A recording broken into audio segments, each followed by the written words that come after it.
técnicas del cuerpo médico. Seguimos ahora con la exposición del doctor Mejía y como moderador el doctor César Conde, a quien dejo en la palabra. Buenos días con todos, gracias Gladys. Reiterando nuevamente el agradecimiento a la directiva del cuerpo médico por la invitación al servicio de cardiología intervencionista a participar. Bueno, hoy día vamos a tratar un tema que es un caso muy interesante. El doctor Andrés Reyes mencionó en la reunión anterior que el número de cirugías coronarias ha disminuido, están haciendo cada vez más cirugías valvulares, y eso tiene una explicación porque cada vez son más frecuentes la revascularización percutánea en pacientes multiarteriales y en casos complejos, ¿no? Y justamente el doctor Mejía nos comentará acerca de las nuevas técnicas, la nueva evidencia que existe en relación a la posibilidad de ofrecer a los pacientes la alternativa de una revascularización percutánea en casos más complejos, ¿no? Doctor Mejía, unos días, adelante. ¿Aló? ¿Se me escucha? Sí, se escucha. ¿Aló? Perfecto. ¿Sí? Ya, primeramente agradecer, gracias César por la presentación, gracias al Colegio Médico por la oportunidad de poder compartir este tema. Vamos a hablar ahora de una actualización rápida de lo que es la angioplastía de alta complejidad y sus nuevas fronteras. Esta es la agenda que he preparado para ustedes. Hablaremos de angioplastía de tronco fundamentalmente. Trataré de explicar lo que es el cintas alto no quirúrgico, quizás un punto no muy bien entendido. Hoy día lo explicaré. Hablaremos de la experiencia que estamos teniendo en angioplastía por los de acceso radial distal, y luego tocaré finalmente un tema que probablemente genere de repente controversia o sea algo de repente nuevo o demasiado disruptivo. Hablaremos algo de la angioplastía coronaria robótica. Entonces, rápidamente voy a hablar de la angioplastía del tronco de coronaria izquierda. Este es el primer caso realizado por Grefsin. Grefsin hace la primera angioplastía en septiembre de 1977 y 2 o 3 meses después hace la primera angioplastía de tronco. Ven ustedes acá una lesión de tronco en tercio medio, angioplastía con balón, y el resultado fue óptimo e inmediato. Sin embargo, el paciente fallece 2 meses después y Grefsin habla que el problema probablemente que él percibe es que no ha podido calcular la extensión de la lesión y hay un vasoespasmo en esa arteria que ocasionó 2 meses después la muerte del paciente. Tenemos bien en claro, esto es fundamental, que el stent que se debe utilizar en la angioplastía de tronco coronaria es el stent medicado. Hay mucha restenosis con el Barmeter stent, en realidad tiene niveles prohibitivos de uso de este stent en tronco. Esta es la evolución de las guías que he querido traerles rápidamente. Fíjense ustedes, el año 2005 era considerada esta estrategia, la angioplastía de tronco, como indicación 3. El año 2009 ya la guía americana la eleva a una indicación 2B. El año 2010 la guía europea la eleva a una indicación a 2A. ¿no? El 2011 la guía americana lo eleva a una indicación 2A. El 2014 sigue siendo indicación 2A para la guía americana, pero la guía europea ya le eleva a una indicación clase 1 con nivel de evidencia B para la enfermedad de tronco con cintas bajo.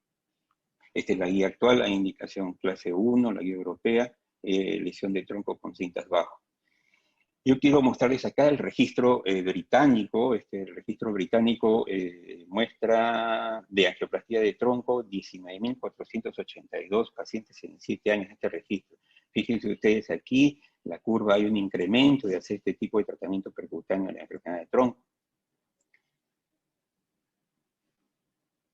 ¿Por qué han mejorado los resultados en la angioplastía, sobre todo en la enfermedad coronaria de alta complejidad? Ha habido una mejora importante y ostensible de los dispositivos. El stent de cromo cobalto, cromo platino, polímeros biodegradables, la droga, everolimus, stents muy delgados y una capacidad importante que es la quinta característica de los stents de última generación, que es el sobredimensionamiento, la sobreexpansión. Esto es importantísimo porque ha habido sí una mejora tecnológica y por eso los mejores resultados en las angioplastías de alta complejidad.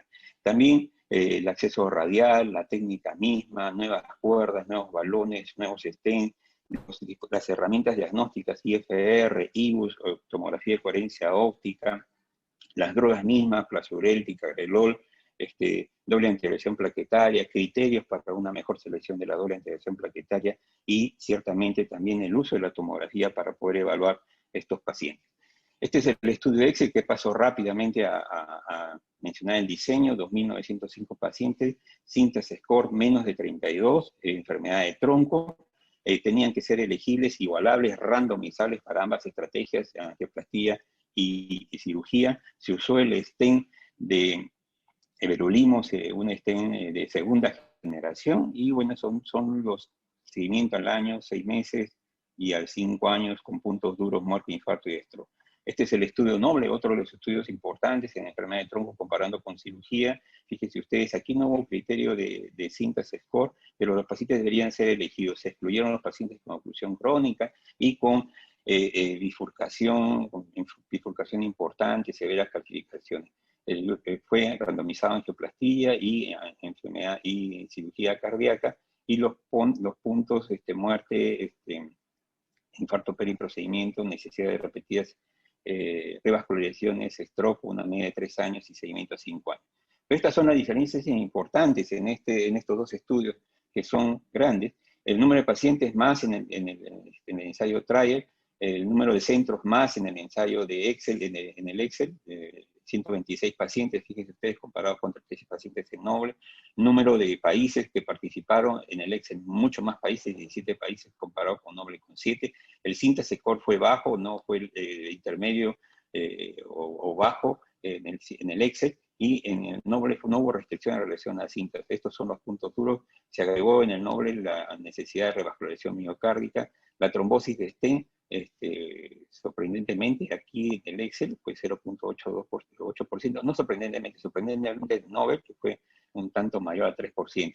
Y mayor stroke en angioplastía, en el estudio Noble, algo diferente o diferente a los demás ensayos o registros que hay en el mundo, donde hay mayor stroke en el grupo quirúrgico. En el Excel más bien sí se encontró menor accidente cerebrovascular en el grupo de angioplastía. Mal pronóstico para aquellos pacientes, y esa es la correlación, mientras más score cintas tenga, mucho mal pronóstico. Esa evaluación no se hizo en el Nobel. Este es el estudio, este es el cuadro donde se ven la mortalidad a 5 años del Excel ya. Fíjense ustedes, prácticamente no hay diferencia para ambas estrategias, cirugía y angioplastía. Este es el registro o el análisis ya por etapas, Si bien es cierto, ustedes ven acá en el primer mes hay mayor mortalidad o mayores complicaciones en el grupo quirúrgico, porque es un procedimiento ciertamente cruento comparado con la angioplastía. Y al año y prácticamente a los 2 años la curva van similares, no hay diferencias, y es en el último tramo donde se abre la curva, donde mejores resultados tiene la cirugía comparado con la angioplastía. Pero en el análisis global, ciertamente el tiempo de sobrevida es bastante similar en estos últimos 5 años de seguimiento, tanto para angioplastía como para cirugía. Todas las causas de muertes en este metaanálisis, donde incluye el Noble, el cintas, el Excel, el pre-combat y el registro de Boudriot, todas las causas de muerte fueron similares, tanto para ambas estrategias como para cirugía como para angioplastía. La mortalidad a 5 años en los diferentes estudios, no hubo diferencia en el estudio Syntax, en el estudio Pre-Combat tampoco hubo diferencia para ambas estrategias, en el Noble a 5 años tampoco hubo diferencia para ambas estrategias, pero en el Excel sí, hubo una diferencia a favor de la cirugía, menos mortalidad en el seguimiento a 5 años en el Excel trial. Sin embargo, en muerte cardíaca, en este metaanálisis ya de 4.612 pacientes, donde se incluye el Excel, el Novel, el Syntax, el Pre-Combat, no hubo diferencia significativa para ambas estrategias en el seguimiento a 5 años. En el stroke, a 30 días, definitivamente hubo mejores resultados, tuvo de menor complicación la estrategia percutánea comparada con cirugía. Pero en el seguimiento a 5 años, fíjense ustedes, no hubo diferencia. Sin embargo, sí, aquí hubo problemas con el Noble en relación a las diferentes definiciones, tanto de infarto como de accidente cerebrovascular. En el Noble hubo diferencias, y por lo tanto, si salió acá similar, tanto stroke para cirugía en el seguimiento de 5 años, Sin embargo, hicieron un subanálisis retirando el noble debido a estas diferencias de heterogeneidad y hubiera salido, si se retira el noble en este metaanálisis, hubiera salido a favor de menos stroke para el grupo percutáneo.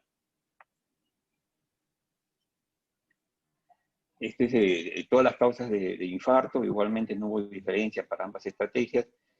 Este es el CINTAS que fue presentado el año 2019, CINTAS, resultado 10 años, seguimiento, fíjense en relación a la mortalidad, no hay diferencias significativas para ambas estrategias, fueron similares, y este es el pre-combat, también fue presentado el año pasado, el 2020, seguimiento 10 años, mortalidad, no hay diferencia para ambas estrategias. ¿Qué es lo que ha mejorado entonces en relación a la angioplastia coronaria de tronco, que es considerada dentro de las categorías de alta complejidad? El IBUS, aplicar el IBUS o estudiar el IBUS en este tipo de angioplastia para optimizar resultados es fundamental. Y aquí hay una regla de 5, 6, 7 y 8, que significa que 8 debe ser el área en milímetros cuadrados del tronco, 7 del polígono de confluencia, 6 para la DA de área y 5 para la circunfleja.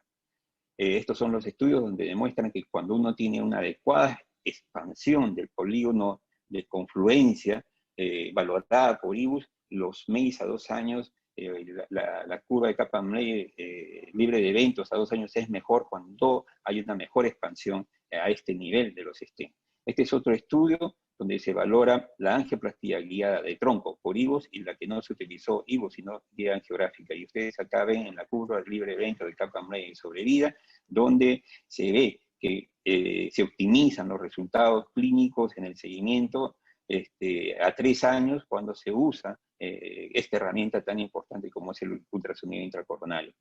Este es un metaanálisis, ya 8 ensayos clínicos, 3.276 pacientes justamente para lesiones complejas, donde se ve el aporte importante, contundente, de practicar esta angioplastia con la herramienta del ultrasonido intracoronario. Hablemos un poquito de los accesos. Este es también el registro británico, bastante interesante, 19.482 angioplastías de stent. Fíjense cómo el grupo británico, el acceso femoral fue cada vez dejándose de lado. En realidad, esta angioplastia se hace en el 30% de los pacientes por vía femoral. Y en el 70% de los pacientes se hace por acceso radial. Pero el acceso radial más preferido por este registro británico de 19.482 pacientes de angioplastia de tronco fue el acceso radial derecho. Ahora, cuando uno trata la enfermedad de tronco, viene la decisión, el dilema de tratar o un stent o 2 stents. Este es un estudio donde se evalúa esta técnica, el double kissing crash, en bifurcación de tronco, y prácticamente aquí se define 2 tipos de lesiones de tronco. Lesiones menos complejas, para decirlo más simple, y lesiones de mayor complejidad. ¿Qué es lesión de mayor complejidad en tronco? Lesión de mayor complejidad cuando es lesión más severa, más estenosis, y una placa mucho más larga comparada con el grupo de lesiones de baja complejidad. En el grupo de baja complejidad, un stent es suficiente colocar de tronco a descendente anterior o de tronco a circunfleja, según sea el caso, pero de tronco a descendente anterior es lo que más se ha evaluado. Un solo stent, en este caso de lesiones menos complejas de tronco, los resultados son similares a utilizar 2 stents. Pero en el caso de lesiones más complejas, como en este estudio, se ve que cuando se usa 2 stents los resultados son mejores, porque ciertamente el ramo secundario, la circunfleja, está más comprometida. Este es ya una revisión de bifurcación de tronco. Acá hay un algoritmo, una propuesta, donde hay diferentes algoritmos, pero en realidad todos son básicamente lo mismo, el mensaje es el mismo. Una lesión simple, un stent, una lesión compleja, estrategia de 2 stents. Este es un estudio, el Definition 2 Trial, donde ya se demuestra justamente esto fue publicado el año pasado, donde lesiones complejas se tratan con un stent y con 2 stents. Y fíjense ustedes, cuando se trató con 2 stents, la estrategia de Leaky Crash fue la más usada, Culot, que son estrategias técnicas ya del mundo del intervencionismo, pero la más usada fue la Leaky Crash. Y aquí se ve que cuando se usa 2 stents comparados con un stent, se tienen mejores resultados clínicos en el seguimiento de revascularización del vaso albo, de la lesión alba, o la necesidad de revascularización o funcional del vaso. Entonces, con este estudio Básicamente, en lesiones complejas es mejor utilizar 2 stents. Este es un caso básicamente donde se ha utilizado un solo stent. Fíjense ustedes, una lesión, es un paciente de 58 años, una lesión de tronco severa, del diámetro del catéter. Vean ustedes, el ramo secundario, que sería la circunfleja, no tiene ninguna lesión, la descendente anterior igualmente, es básicamente una lesión de tronco que se extiende a la descendente anterior. Se hace una dilatación con balón, luego el implante de stent. Aquí fue programado solamente un stent, se llama stent provisional la técnica. Fíjense ustedes el resultado de este paciente. Este paciente ya tiene 3 años, la fracción de eyección está en 70%, la clase funcional en una prueba de esfuerzo negativa 13 MET, el paciente está muy bien en este seguimiento a 3 años. Este es otro caso de un paciente de 54 años que vino en el contexto también de síndrome coronario agudo, una lesión más compleja del tronco IDEA, fíjense ustedes acá, descendente anterior sin mayor compromiso.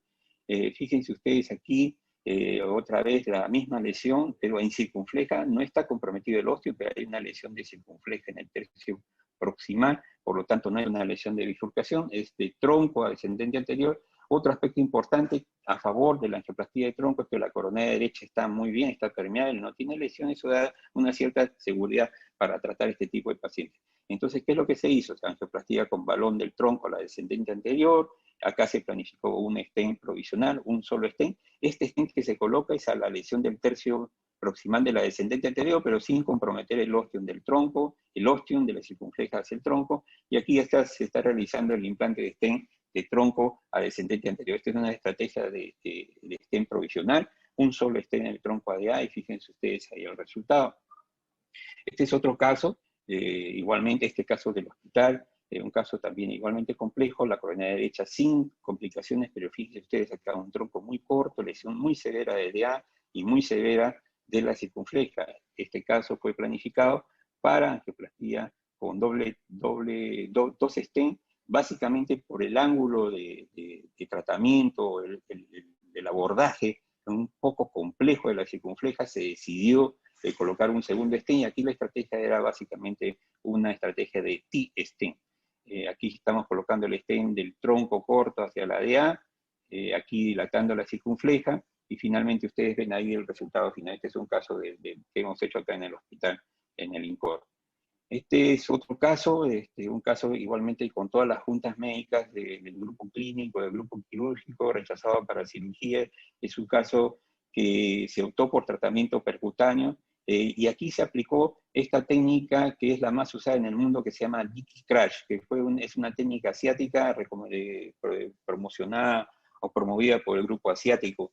Fíjense ustedes, hay lesión de tronco ostial de la ADA, de lesión compleja de la circunfleja. Aquí la recomendación era 2 stents, se hace la coronariografía IBUS, importante hacer IBUS para el diagnóstico y el reconocimiento de los vasos, IBUS antes de hacer el tratamiento. Luego aquí se ve que hacemos el kissing balón inicial, luego el kissing balón inicial en esta imagen, el implante de stent, el stent metido hacia el tronco, porque así es la técnica, y finalmente se hace un crash.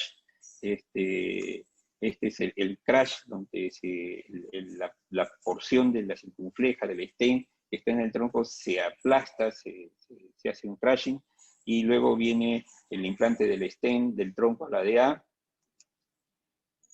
y aquí igualmente este es el resultado, se hace kissing balón final, IBUS para verificar el resultado. Fíjense ustedes, acá es importantísimo hacer IBUS para ver justamente estos diámetros de 5, 6, 7 y 8 del polígono de confluencia, hacerse IBUS para verificar el resultado, y este IBUS final es lo que ha tenido realmente impacto en los mejores resultados de disminución de los MEI en el seguimiento de la angioplastía del tronco.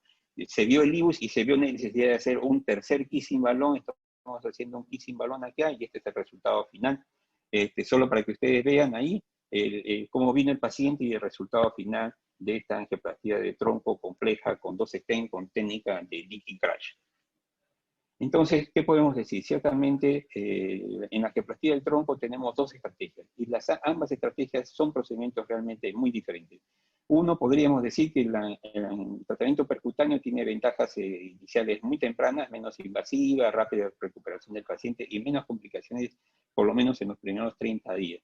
La cirugía tiene ventajas ciertamente más tardías, es más durable, eso es reconocido, los efectos adversos después del año también son menores y con necesidad repetida de revascularización también menores. Entonces tenemos entonces finalmente nosotros que la angioplastía y la cirugía son dos técnicas que no tienen significativas diferencias a largo plazo, tanto en sobrevida como en MACE. Pasemos entonces ahora a hablar del cintas alto no quirúrgico. Este es un concepto que le hemos venido siempre discutiendo y de repente a veces mal entendido, pero esto nace del estudio cintas. El estudio cintas es un estudio donde comparó la estrategia de revascularización quirúrgica versus percutánea en enfermedad multiarterial. Entonces, aquí se randomizó los pacientes que realmente eran randomizables, que indistintamente podían ir a cirugía o angioplastía. En censo estricto eran pacientes randomizables. Podría uno mandarlo a cirugía o mandarlo a angioplastía sin ninguna restricción, por eso era randomizable. Pero hubieron pacientes que no era posible randomizar. Por ejemplo, un paciente que era alérgico a la aspirina no podía ser sometido a angioplastía porque es alérgico a la aspirina. En este estudio, esos pacientes solo tenían opción quirúrgica, y ese es el registro quirúrgico del CINTAC. De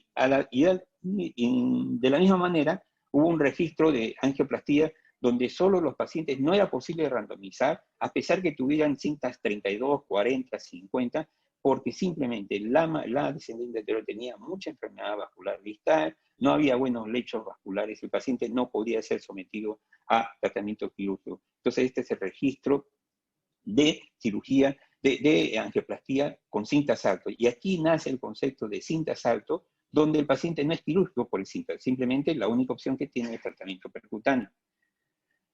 Entonces, ese es un concepto. Y el otro es que el número de stents en realidad en ninguna guía, por el número de stents uno podría decidir o inclinar la balanza hacia tratamiento quirúrgico o tratamiento percutáneo. Fíjense ustedes en el CINTAS, el número medio de stent por paciente fue 4.6.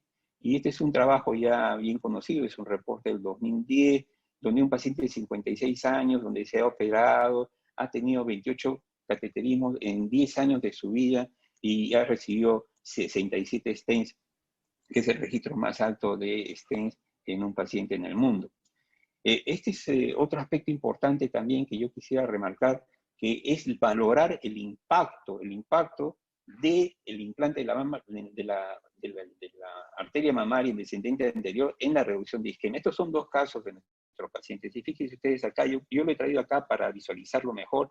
La mamaria está muy bien implantada, pero fíjense ustedes el lecho distal de la arteria mamaria es muy enferma. Entonces, el impacto de la mamaria en la reducción de la isquemia aquí es lógicamente menor. En este otro caso de la derecha, fíjense ustedes la mamaria adecuadamente implantada, en un buen lecho distal se visualiza perfectamente la arteria descendente anterior. Entonces, el impacto de esta cirugía es mucho mejor en la reducción de isquemia. Y eso es lo que hay que entender, valorar si vamos a tener un gran impacto en la reducción de la isquemia y de la morbilidad del paciente implantando mamarias en malos lechos de la descendente anterior.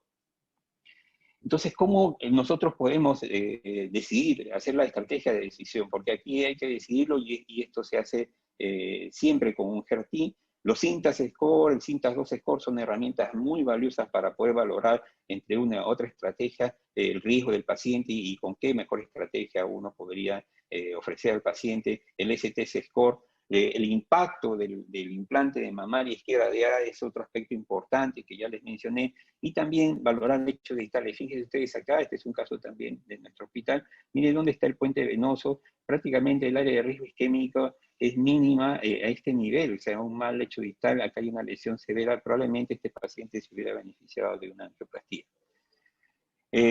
Otro aspecto importante, y un tema particularmente para mí también apasionante, que estamos haciendo ya desde hace 2 años, es el acceso radial distal.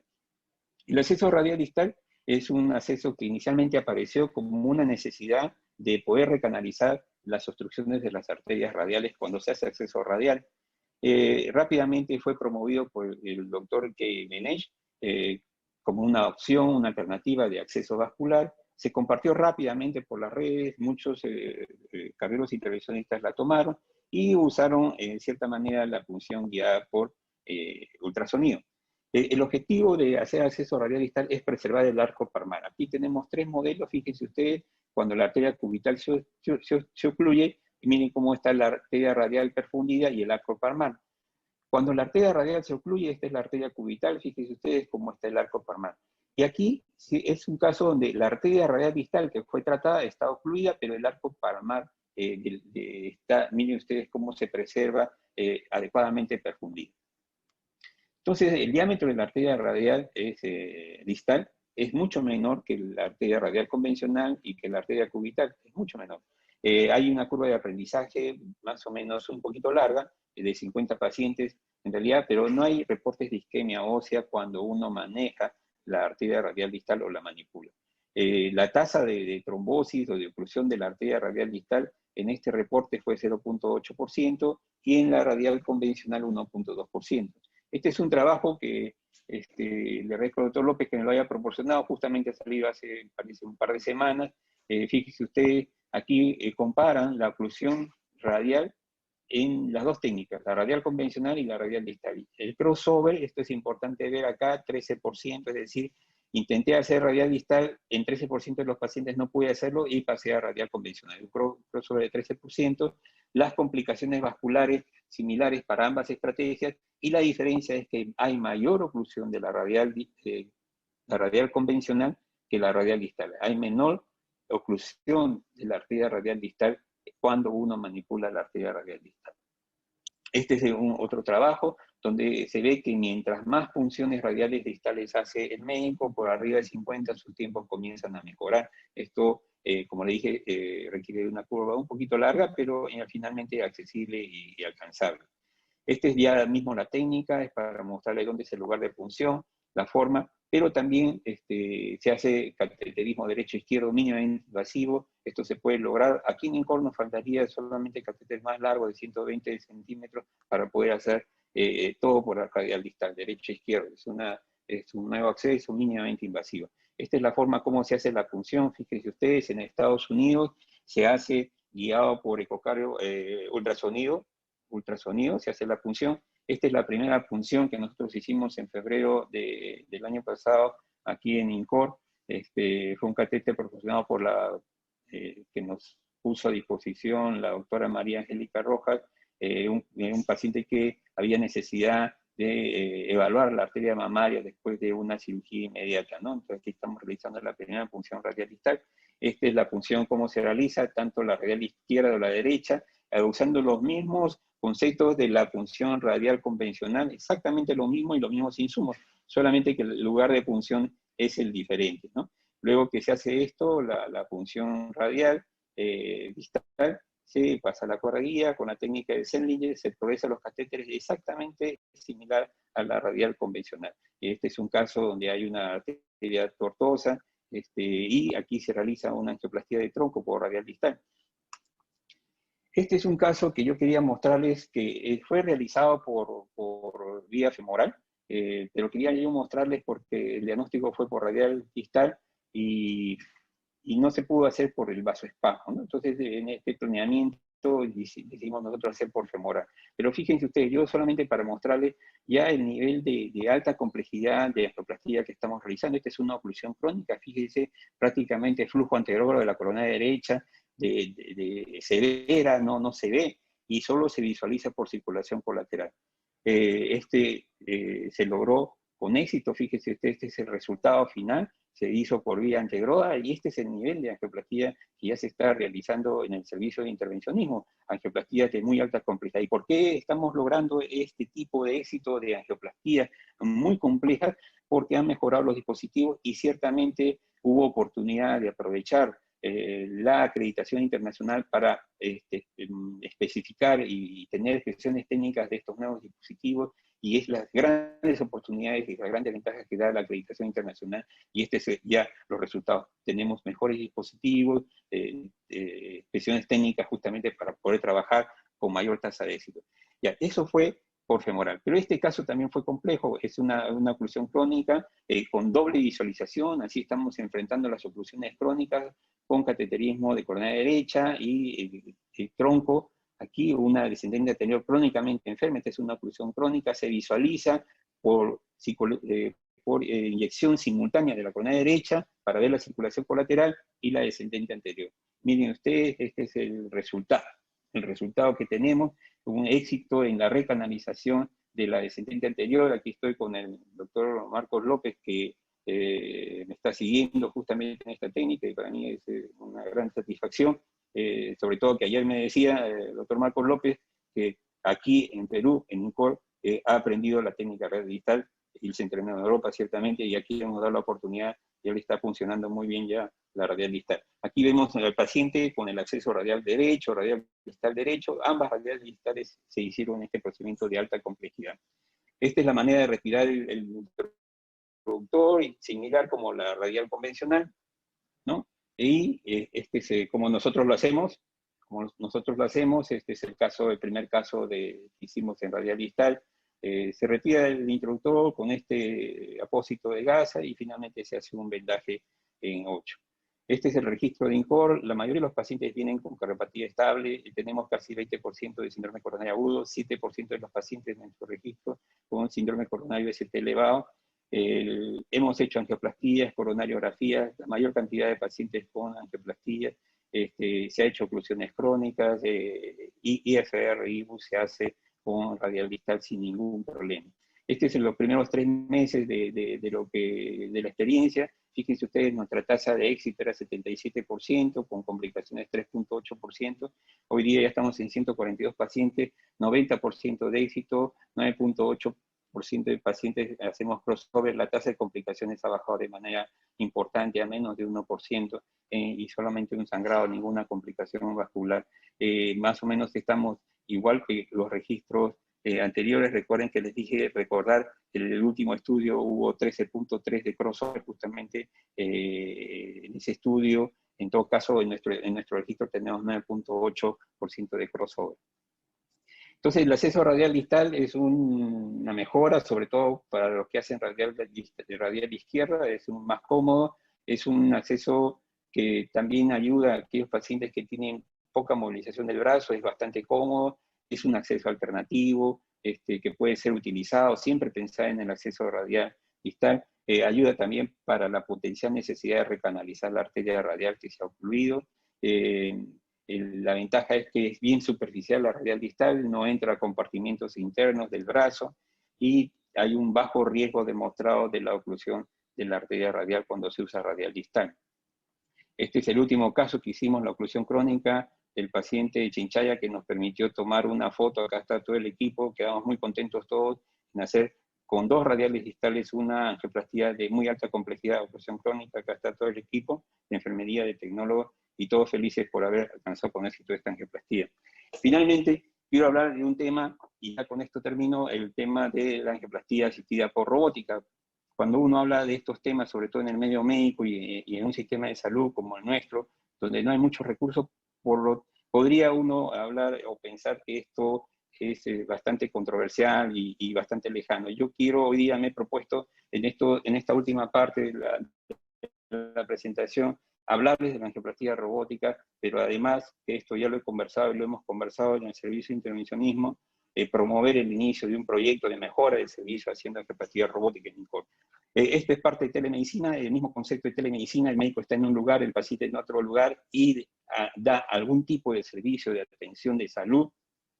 Este es telesalud, es donde se da una prestación de atención al paciente, ¿no?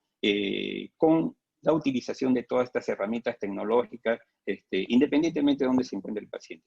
Ya la Organización Mundial de Salud ha dicho categóricamente que estas tecnologías de la información, la tecnología, es muy costo eficaz, tanto en la atención de salud, en la vigilancia, en la documentación sanitaria, educación, conocimientos, investigación. Es costo eficaz. Usar tecnología de la información es costo eficaz, y nuestra institución tiene que ser costo eficaz en todos sus procesos. Por eso es importantísimo este tema, y quiero darles a conocer justamente mi interés en promover esta tecnología. Fíjense, actualmente en INCOR hacemos la misma forma de angioplastía como la hacía Andrés Gracie en el año 77. Pero hoy día en el mundo ya hay otra forma de hacer angioplastía y esta es guiada por robótica. Este es todo, rápidamente, toda la evolución de esta tecnología. Empezó el año 2002 y no diríamos que es algo reciente. Recuerden que el año 2001 ya se hizo la primera cirugía robótica de vesícula intercontinental, el cirujano en Nueva York y el paciente en París con éxito. Entonces, en realidad había un desarrollo importante de la robótica. Ya el año 2008, la primera angioplastía robótica, hace casi 12 años, aquí se hizo más angioplastías con el estudio PRECISE, 164 pacientes en 9 centros. Después se ha hecho la primera angioplastía telestenting o teleterapia a 6 kilómetros de distancia el año 2017, claro, en modelos porcinos del año 2018 ya 100 millas de distancia, más o menos 166 kilómetros igualmente de modelos porcinos. Se ha hecho la primera angioplastía de carótida en noviembre de 2018. El doctor Patel en el año diciembre de 2018 hace la primera angioplastía a 60 millas, más o menos 80 kilómetros, a 100 kilómetros de distancia en la India, a 5 pacientes angioplastía coronaria a distancia. Y esto hace que la casa Siemens compre esta tecnología y ya se comience a hacer las primeras angioplastías con tratamiento intercontinental en simuladores, no en pacientes todavía, pero sí en simuladores. Este es más o menos el panorama mundial. Hay 200 equipos que están en el mundo, 100 en Estados Unidos y 100 en el resto de América. Brasil, en octubre de 2019, compró por motivos de investigación el Instituto Albert Einstein, compró su primer robot para hacer angioplastía coronaria percutánea. Han hecho ya 85 casos y en marzo de este año tengo información de que ya Brasil va a dar la autorización para el uso rutinario de esta tecnología en las diferentes partes del país de Brasil. Entonces, para sumarizar, la FDA autorizó el 2016 hacer angioplastía robótica periférica, el 2019 se ha hecho angioplastía de carótida robótica. Recuerden que hay más de 500.000 procedimientos médicos realizados por robot en el mundo. Se utiliza robótica en la medicina. Y 1 de 4 hospitales en Estados Unidos tienen algún procedimiento robótico en cualquiera de sus especialidades, no necesariamente cardiología. En diferentes especialidades hay la robótica en los procedimientos quirúrgicos. La FDA y CE Mark ya autorizó a Estados Unidos y a Europa el año pasado el uso rutinario de esta tecnología, hacer angioplastía robótica con esta herramienta tecnológica. Estos son los 2 robots que existen actualmente para el tratamiento cardiovascular. Bien conocido el robot Da Vinci, es un robot que permite hacer cirugía de revascularización y el cambio valvular mitral, pero tiene un alto costo ciertamente, una curva de aprendizaje bastante compleja. Los insumos del robot son diferentes a los insumos que usa el cirujano en una cirugía convencional, porque el robot tiene micropinzas, microtijeras, son otros dispositivos que usa el robot dedicados para el robot mismo, ciertamente. Se ha demostrado que hacer cirugía con Da Vinci es un procedimiento muy seguro, pero aún los altos costos o los insumos propios del robot es eso, es muy costoso, pero sí realmente diferentes ensayos es bastante seguro. ¿Qué pasa con el robot en el tratamiento percutáneo? El costo es razonable, la curva de aprendizaje es bien breve, 5 pacientes y el médico queda en autonomía. Y lo más importante acá, lo más importante, lo crucial, es que los insumos que usa el hemodinamista, el stent, la cuerda, el catéter, el balón, son los mismos que usa el robot, no son insumos diferentes. Y por eso esta tecnología impacta en costo y efectividad.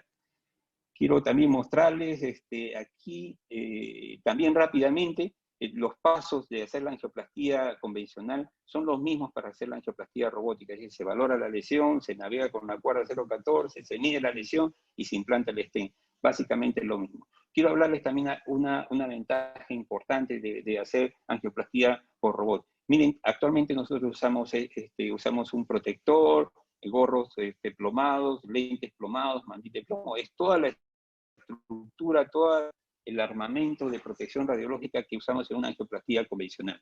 Esta es la disposición de una sala con este brazo robótico, con el robot para hacer una angioplastía. Fíjense ustedes, menos personal en sala, el operador en la sala de comandos haciendo la angioplastía. guiada por robot. Este es el único consumible que tiene el robot, que es un cassette donde se cargan los stents, los balones, las cuerdas. Aquí se carga todo para que se pueda utilizar con el paciente. Y como fue comprado por Siemens este dispositivo, ya Siemens agarró y ha hecho un equipo que está prácticamente, que viene con el robot. Sin embargo, este robot puede ser utilizado con diferentes marcas de angiógrafos, Siemens, Philips, Toshiba, cualquier marca de angiógrafo puede ser utilizado. Pero el otro aporte que ha hecho Siemens es que le ha agregado una tecnología, un software, y esto es lo último que ha agregado el año 2020 Siemens. Ha hecho un software con una memoria, con una inteligencia artificial de 2000 recomendaciones de los mejores hemodinamistas del mundo en maniobras y recomendaciones. Por tanto, este robot podría dar sugerencias en cómo abordar diferentes tipos de pacientes. Entonces, los beneficios emergentes de la robótica son en protección radiológica, más comodidad, más protección para el paciente, más precisión, mejor visualización. Son los beneficios. Ese es uno de los primeros trabajos que apareció, 164 pacientes, donde se comparó la angioplastía robótica con la angioplastía manual. Los resultados fueron similares, la tasa de éxito similar, pero lo que fue diferente es que hubo una reducción del 95.2% de exposición del médico operador a la radiación. Y igualmente, ciertamente también al personal, pero el operador principal, que en teoría que es el que más expone, una reducción de la exposición de radiación en 92.2%. Este es otro estudio publicado ya el año pasado, igual Patel trata de evaluar la exposición a la radiación, uso de contraste y duración del procedimiento, y fíjense lo que encuentra el doctor Patel, hay una reducción de la exposición a la radiación, no solo al médico, sino en 20% al paciente, menos radiación para el paciente, menos uso de contraste, pero mayor tiempo del procedimiento. 8 minutos más demora hacer una angioplastía robótica comparada con la angioplastía manual. Esta es la precisión también de lo que se hablaba, más precisión en robots, 12.2% mayor, con mayor precisión en el cálculo del tamaño de la lesión, y este es el impacto de saber calcular el tamaño de la lesión. Fíjense cuál es el impacto. Hay siempre un 65% de ser inexactos en valorar visualmente la lesión de la lesión, la extensión de la lesión. Y usando la tecnología robótica, comparado con la tecnología, la angioplastía convencional, existe un 32% de necesidad de uso de un segundo stent en una angioplastía cuando se hace una valoración visual, cuando la angioplastía es manual. En cambio, 8.3% de menor necesidad de un nuevo stent por un mal cálculo de la longitud del stent. Entonces, este es un impacto también favorable, el coste eficaz, el menor uso de stent, porque hay mayor precisión en el implante de los stents. Este es el COROPA PCI Study, igualmente randomizó la angioplastía robótica con la angioplastía manual. Fíjese una tasa de angioplastía robótica, 81.5%, hubo un crossover de 7.4%, es decir, no se pudo hacer robóticamente, pero se hace manual, hubo conversión manual, como sucede también en la cirugía laparoscópica y en todos los procedimientos que tienen algún tipo de asistencia diferente, ¿no? Y una forma híbrida de hacer el procedimiento. Fíjese, hubo mayor disminución, menos uso de contraste, menos radiación, pero el tiempo del procedimiento fue mayor significativamente. Pero en este estudio se disgrega por severidad y complejidad de lesión. Mientras más severa es la lesión, prácticamente más complejo es el paciente, la diferencia de la estrategia manual con la estrategia robótica son similares. Otro aspecto importante, en tiempos de pandemia, muchos han recomendado el uso de la estrategia robótica como una forma de prevención de infección del personal, del recurso humano, tanto de médicos como tecnólogos y de enfermeras. Hacer angioplastía guiada por robot tiene un valor agregado en tiempos de pandemia, en menos posibilidad de infección. Y estos son los diferentes comentarios de colegas en el mundo que tienen y practican la angioplastía robótica, donde la recomiendan abiertamente para tratar pacientes con COVID. Esta es finalmente la primera angioplastía en un modelo porcino a 6 kilómetros de distancia, se llama telestenting o teleterapia. Este es el paso más evolucionado de hacer robótica, el paciente a distancia. Fíjese, esto fue presentado en junio del 2018, luego se hizo a 166 kilómetros, también en un modelo porcino, con éxito. Finalmente el doctor Patel a 60 millas, más o menos 80 kilómetros o 100 kilómetros de distancia, como estar el médico en Asia y el paciente aquí en INCOR, haciendo 5 pacientes. El doctor Patel con éxito hizo 5 angioplastías con éxito a esa distancia, haciendo telestenting o teleterapia. Finalmente quiero decirles que hay beneficios importantes en la angioplastía robótica. Hay una reducción de la radiación importante, protección tanto para el médico como para el paciente, y esto disminuye los riesgos de cáncer o pacificación de cristalino y aterosclerosis acelera que tenemos nosotros el riesgo los hemodinamistas como un riesgo ocupacional. Hay también una mejora, porque ya no se usa mandil de plomo, mejora de injurias ortopédicas.